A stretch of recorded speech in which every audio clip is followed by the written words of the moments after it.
Dural, el impasse entre la empresa recolectora procesadora de la basura, la Lajún, y los municipios de la capital, los grandes municipios o los municipios del Gran Santo Domingo, y también con el Ministerio de Medio Ambiente.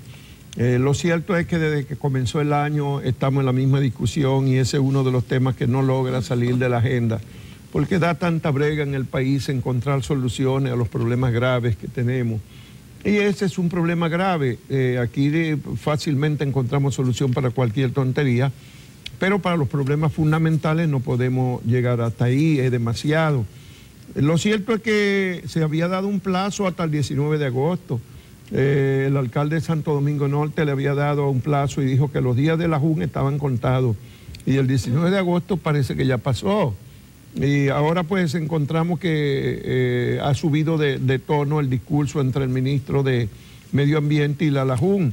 Y el ministro responde ahora a las quejas que hicieron, que expresaron hace un par de días los de la empresa, responde diciendo que deberían de estar presos los ejecutivos y vuelve a insistir en que ha pedido un recurso ante la justicia para que se permita la intervención de esa empresa.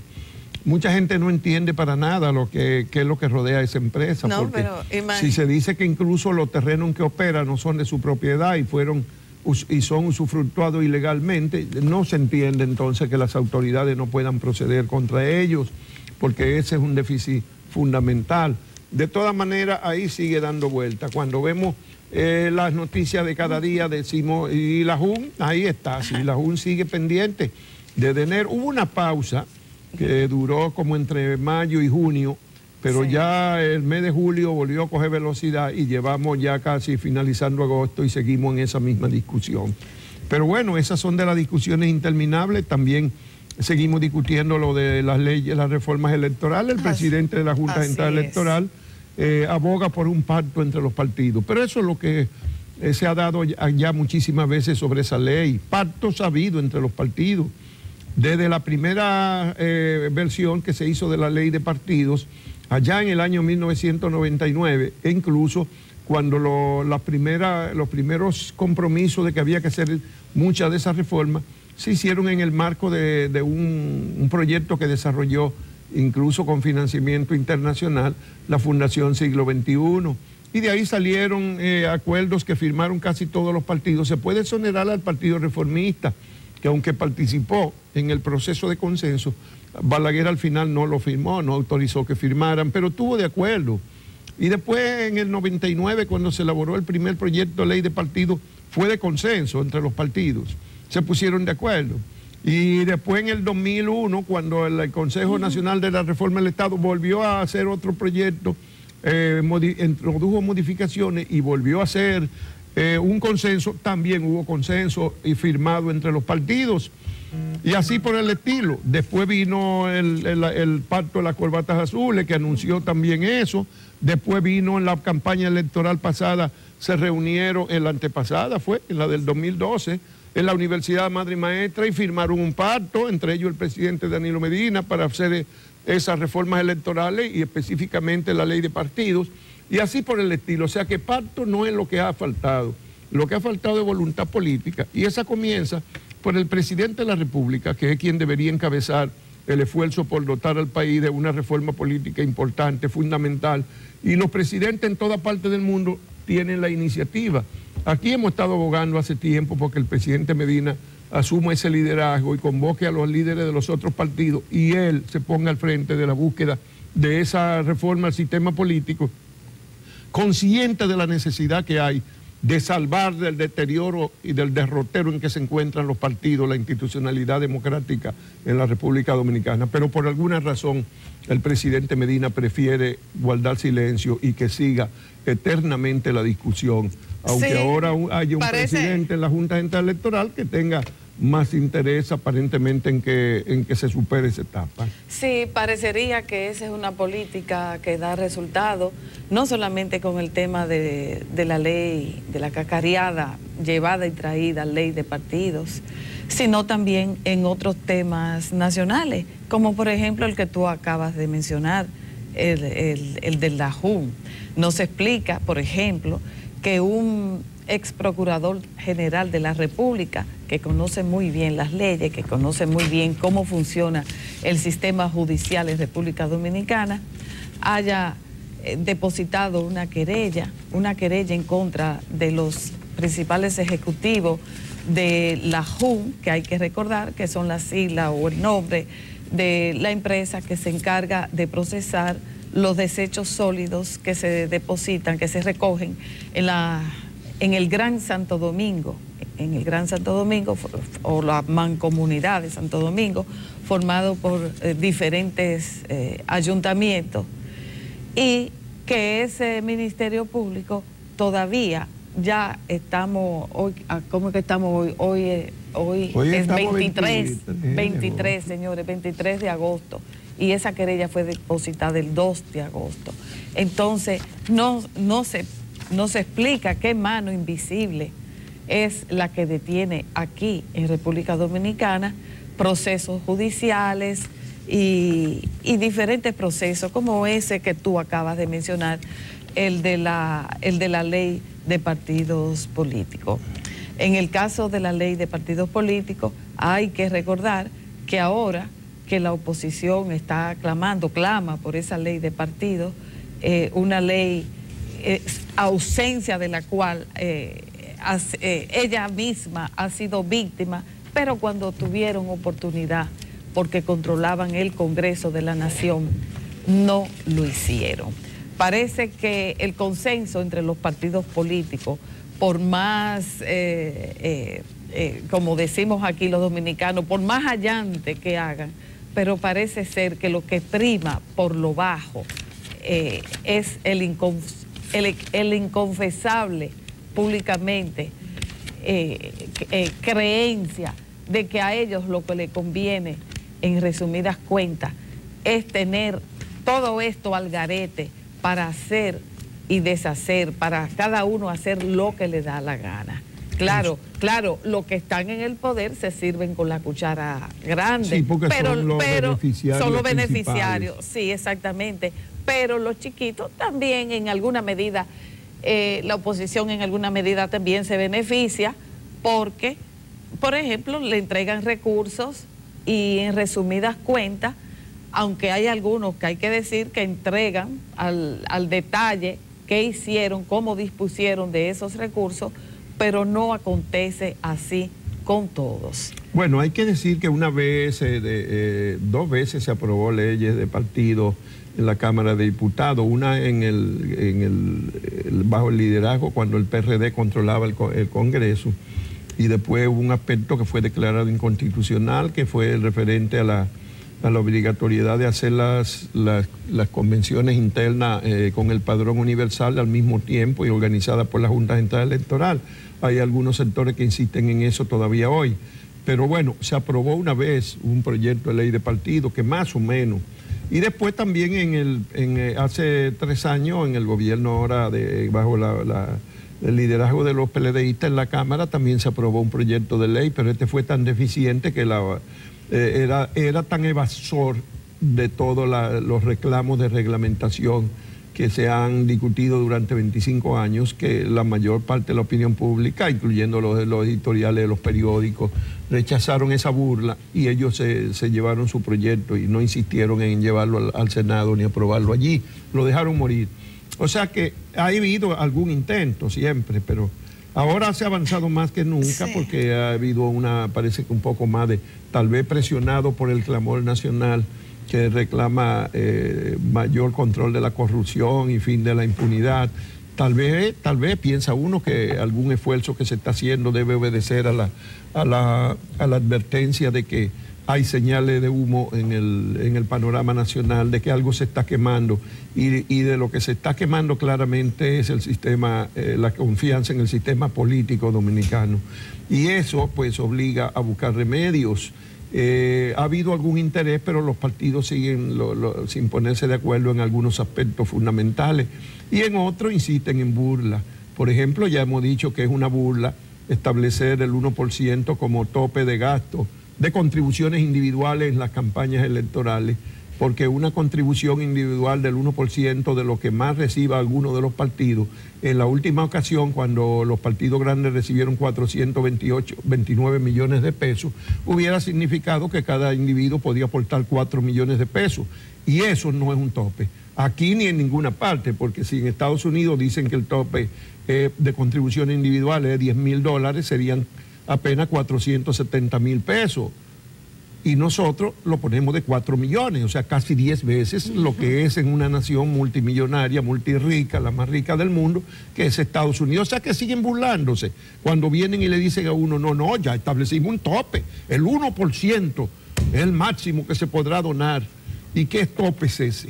Sí, así es, pero parecería que aquí en la política criolla hay puntos o áreas intocables para esta clase política, y todo esto forman parte de temas comunes en diferentes ámbitos, porque si hablamos, por ejemplo, la ley de partido, ¿qué dice el senador que está coordinando esa comisión bicameral? Bueno, que de la ley de partido ya tienen como un 90% consensuado, y que ese tranque está en ese 10%. Entonces, por ejemplo, exactamente, entonces, pero por ejemplo, en el pacto eléctrico, que es uno de los temas que mencionaste, en el 10%, entonces, ¿qué es lo que dicen? Óyeme, ya se consensuó todo, estamos de acuerdo en todo, menos 28 puntos, 28 puntos de decenas de otros puntos que han conocido y han estado de acuerdo.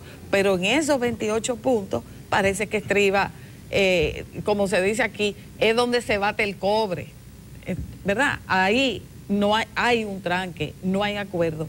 Lo mismo sucede, ¿verdad?, con la ley de partido. Vamos a la JUN, óiganme.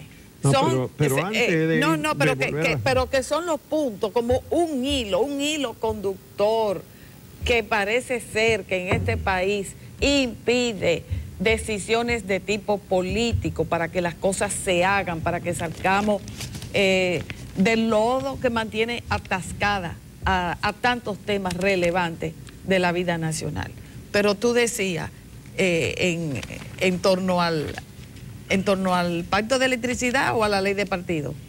Es lo mismo todo, toda la misma discusión y la misma incapacidad para concertar y dar soluciones. Y después, lo grande es que después que se ponen de acuerdo, entonces viene el problema de que no cumplen las leyes, porque eso lo hemos vivido con tantas leyes. Y la Estrategia Nacional de Desarrollo, ¿cuántos años se discutió la Estrategia Nacional de Desarrollo? Y ahí no están una serie de mandatos que tiene esa ley y no se han cumplido. Que después del pacto de educación... ¿Y qué más tú quieres con la ley de seguridad social? Ahí está la ley de seguridad social. Bueno. Y la ley de seguridad social, no pasamos años discutiéndola aquí, haciendo paneles entre lentillas con todos los sectores. Durante 7, 8, 10 años discutimos eso, y el Congreso, y la ley de salud. Se discutió en el extranjero, en Nueva York, en Miami, en Madrid, la ley de salud. La ley de salud que establece un 5%. Y hay montones de aspectos de esa ley. Y sin embargo nos mantenemos con apenas un 2%. Necesitaremos sombrillas, ¿qué? ¿Sombrillas de qué color? Así, y la ley de declaración jurada, y la ley de defensor del pueblo, y la ley de los municipios, y la ley de todo. Sí, o sea que Dios mío, que entonces a veces tú te dices, bueno, pero ¿para qué necesitamos más leyes si como quiera no se cumplen? Pero no vaya más lejos. Y la ley de presupuesto, ahora que nuestras autoridades se supone que están sumergidas en elaborar el presupuesto del año 2018. Y la ley de función pública, y la ley general de salario del Estado. Ave María. Bueno, óyeme. Yo ya estaba viendo ayer una cita de alguien que recordaba cómo, refiriéndose a la práctica, que estaba un trabajo interesante ayer en el Listín Diario sobre cómo la mitad de los que han solicitado acogerse a las pensiones por discapacidades no han podido conseguirlo. Y entonces, ¿cómo se le convence a la gente de que cojan el dinerito que tienen ahorrado?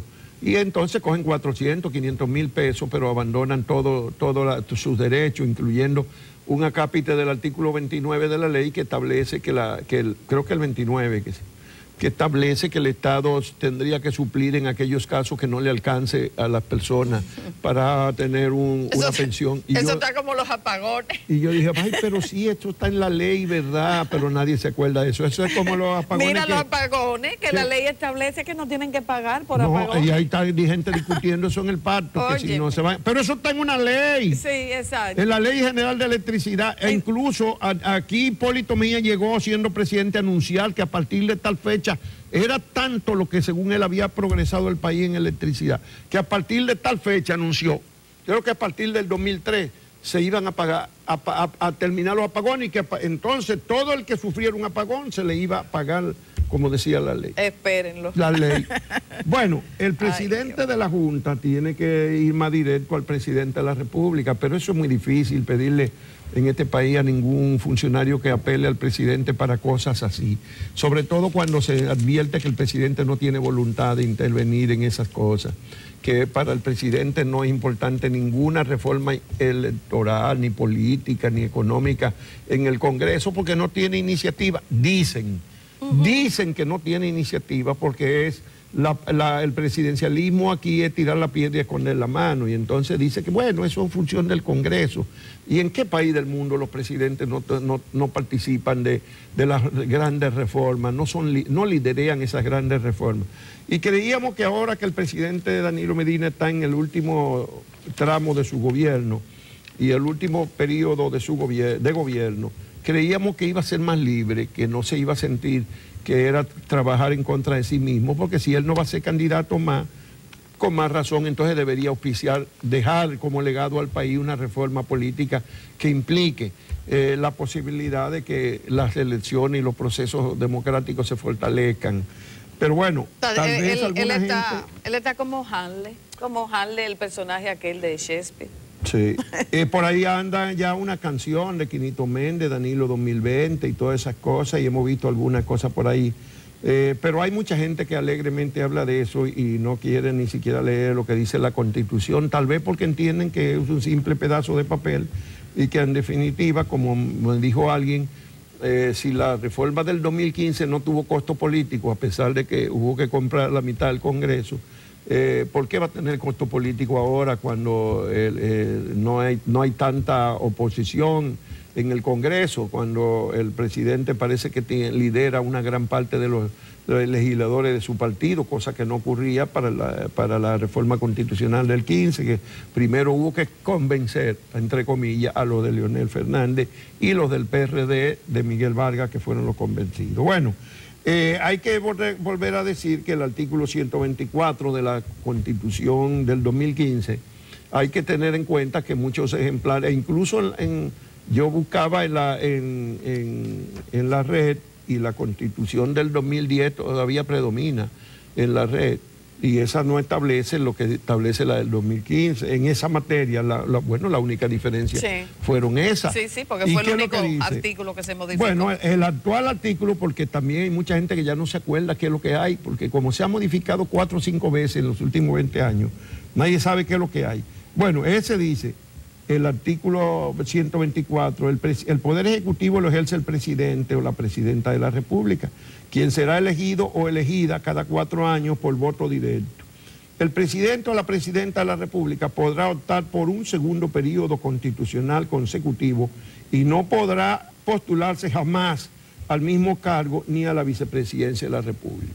Bueno, pero como siempre después iba a haber alguien que interpretara que si eso se aplicaba contándole de nuevo y que entonces estaba en el primer periodo ahora y que le tocaría un segundo después, para que no hubiese esa confusión, pusieron ese párrafo entre los transitorios, el último transitorio que tiene esa Constitución, que es la 20ª disposición transitoria, que dice: en el caso de que el presidente de la República, correspondiente al periodo constitucional 2012-2016, es decir, estaban hablando de Danilo Medina, sea candidato al mismo cargo para el periodo constitucional 2016-2020, no podrá presentarse para el siguiente periodo ni a ningún otro periodo,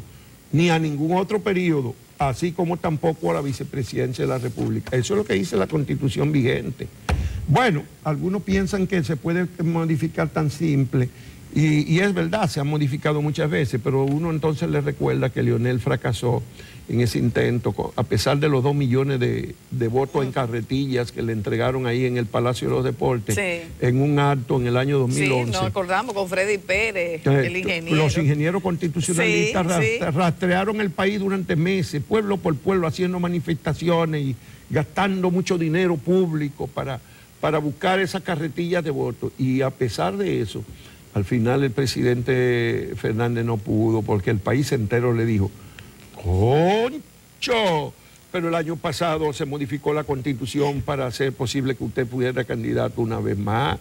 Y ahora vamos a hacerlo de nuevo. No, pero está bien que sí, pero que no. Y ahí se quedó la cosa. Ahí se paró todo el mundo. Y yo creo que es lo que le va a ocurrir a Danilo si viene con esa misma historia. Se va a parar el país entero y va a decir: no es posible volver a reformar la Constitución una vez más para que entonces ahora Danilo siga a caballo. Eso no va a ser posible. Ojalá el presidente se convenza a tiempo de eso y no gaste muchas energías ni recursos en eso. Hay algunos que lo entienden en su entorno y ya lo han planteado públicamente. Bueno. Pero que entonces encabece las reformas políticas. Atienda ese llamado que hace el presidente de la Junta Central Electoral en el día de ayer, aunque no lo señaló él por su nombre, pero él dijo que los líderes de los partidos, y él es líder de un partido también, además de líder de la nación. O sea, en resumidas cuentas, tú estás pidiendo que deje ser presidente para ser un verdadero estadista. Eso es. Y ojalá escuchen a Gustavo Montalvo. Parece que él apaga fuego del gobierno.